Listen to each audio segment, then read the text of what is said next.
아멘. 이 시간 증거할 말씀의 제목은 인애로운 자가 되어라. 인애로운 자가 되어라입니다. 오늘 여기 말씀해 보니까 자비로운 자가 되라 그랬죠. 자비로운 자. 인애로운 자가 되라는 말씀입니다. 인애로운 자. 저희 성경에 보면은 하나님의 그 인자하심에 대해서 많이 말씀을 보여주고 계시죠. 하나님의 인자하심. 근데 이 성경에서 이 인자하심 이것은 히브리 단어 헤세드라는 단어예요. 헤세드. 그런데 그 헤세드라는 단어의 의미가 무엇인가 하면 이것은 언약 관계에 나타난 그 언약 대상자를 향한 하나님의 지속적인 사랑, 변함없는 신실하심, 충실함, 친절함, 다정함, 이런 여러 가지 의미가 복합적으로 들어가 있는 겁니다. 그러니까 하나님은 인애로우신 분이야, 하나님은 자비로우신 분이야, 이렇게 하나님을 표현할 때 거기에는 이렇게 하나님의 지속적인 사랑, 변함없는 그런 지속적인 사랑, 신실하심, 충실함, 친절함, 다정함, 이런 것이 다 포함되어 있는 단어라는 거예요. 그러니까 우리나라처럼 하나님은 사랑이셔, 하나님은 인자하셔, 막 이렇게 딱 나눠서 된 게 아니라 이 헤세드, 인자하심에는 이런 의미가 다 들어가 있다는 거예요. 그런데 이 하나님의 인자하심이, 자비로우심은 그 언약 대상자의 행동과는 상관이 없습니다. 상관이 없어요. 그냥 하나님은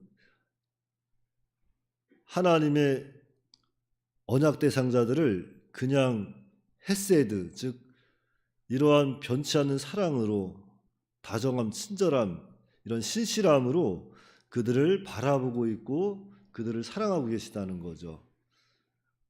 그 사람의 그 행동과는 전혀 관계가 없다는 거예요. 구원하는 일에 있어서, 사랑하는 일에 있어서.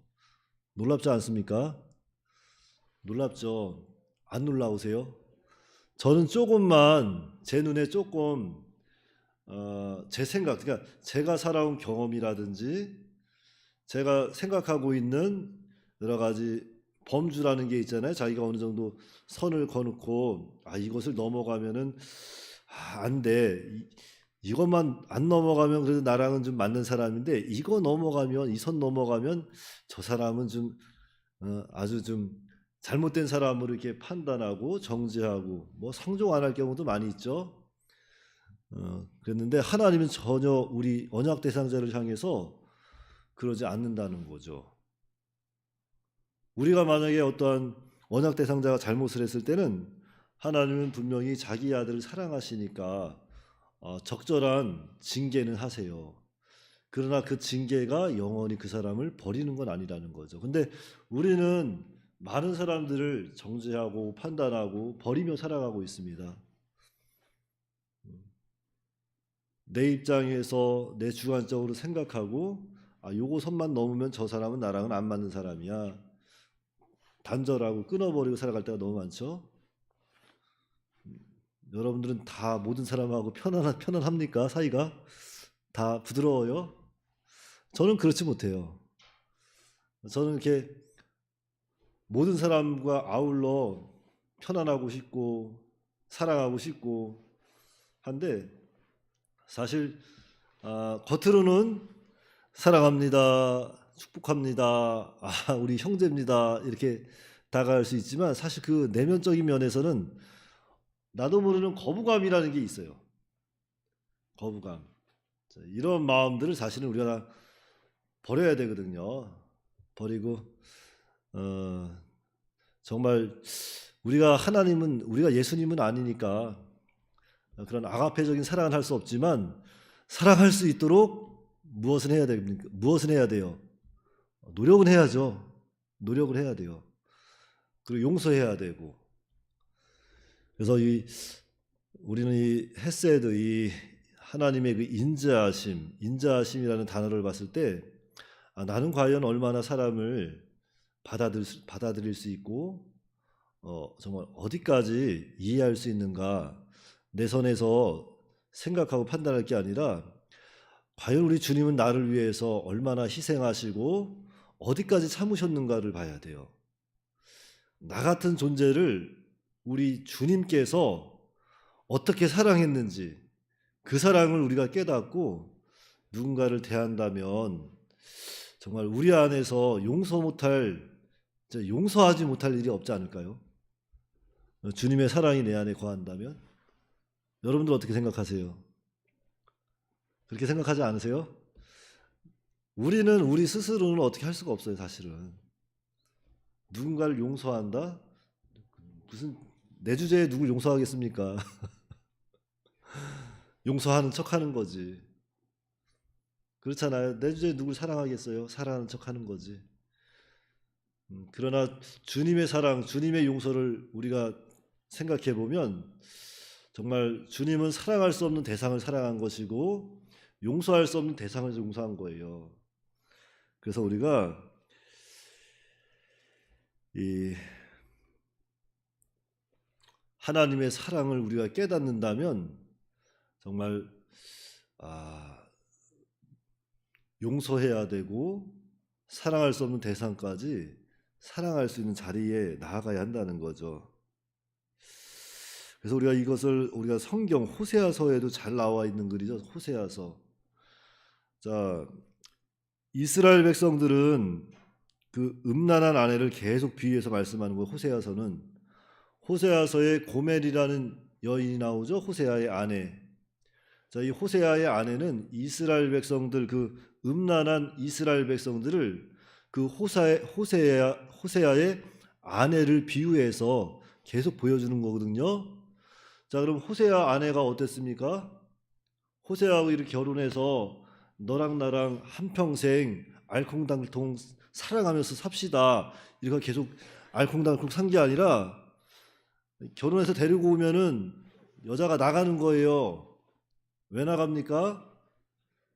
다른 멋있는 남자 보니까 너무 좋은 거예요. 나 저 남자하고도 한번 사귀어보고 싶고, 저 돈 많은 사람하고도 좀 사귀어보고 싶고, 저 막 육체미 막 불룩불룩한 사람, 저 사람도 좀 만나고 싶은 거예요. 호세아가 그래도 주님이 용서하라니까 데리고 와야지. 데려다 놓으면은 또 며칠 좀 있다가 잠잠하다가 또 쓱 나가는 거예요. 그냥 나가서 그냥 막 음란한 짓 하고. 그래도 주님은 뭐래요? 그러한 여인을 데려와서 사랑하며 살아라, 이거예요.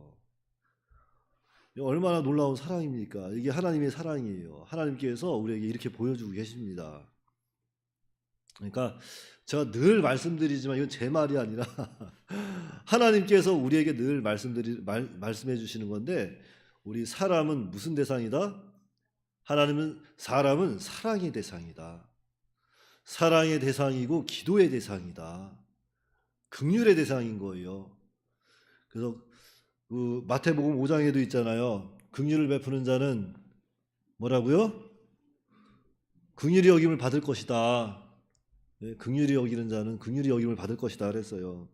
그래서 오늘 이 본문 38절에도 그런 말씀이 있어요. 너희가 헤아리는 그 헤아림으로 너희도 헤아림을 도로 받을 것이니라.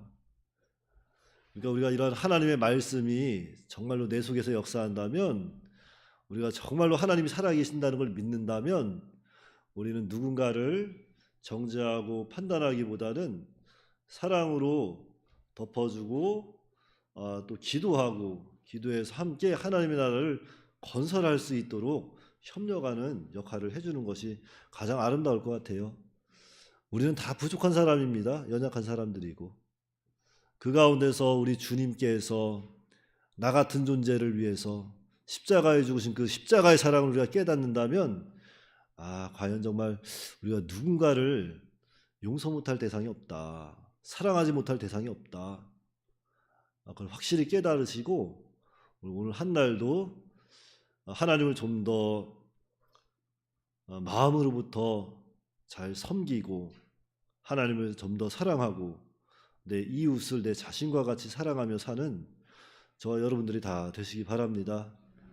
기도하겠습니다.